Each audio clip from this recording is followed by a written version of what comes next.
कैलासवासी पवनराजे निंबाळकर साहेबांची हत्या झाल्यानंतर त्याचं तोंड सुद्धा मी बघत नाही. काय संबंध होता बोलायचा बाबा? बोलत नाही मी. ती ठोकल्यावर त्याच्या पोराला किती राग आला बघितलं का तुम्ही? किती राग आला. फक्त काय म्हणलं, तुझी अवकात आणि तुझा संस्कार काय माहिती आहे, एवढ्याच दोन गोष्टी बोललो.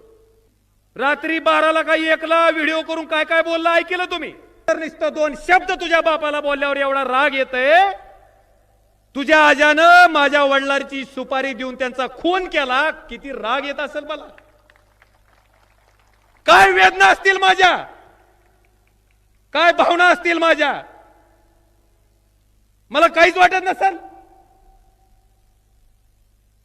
मला त्याला विचारायचंय की बापाला दोन गोष्टी बोलल्याच्या नंतर जर तुझं एवढा मनस्ताप होतंय, त्याच वेळेस 7 बहिणीच्या पाठीवर माझे वडील एकुलती एक, माझ्या आजीला काय वाटत असेल, माझ्या आजोबाला काय वाटत असेल.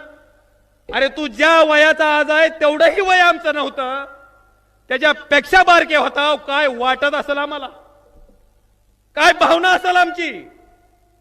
मला काय वाटत असेल, माझ्या भावाला काय वाटत असेल, माझ्या आईला काय वाटत असेल, माझ्या बहिणीला काय वाटत.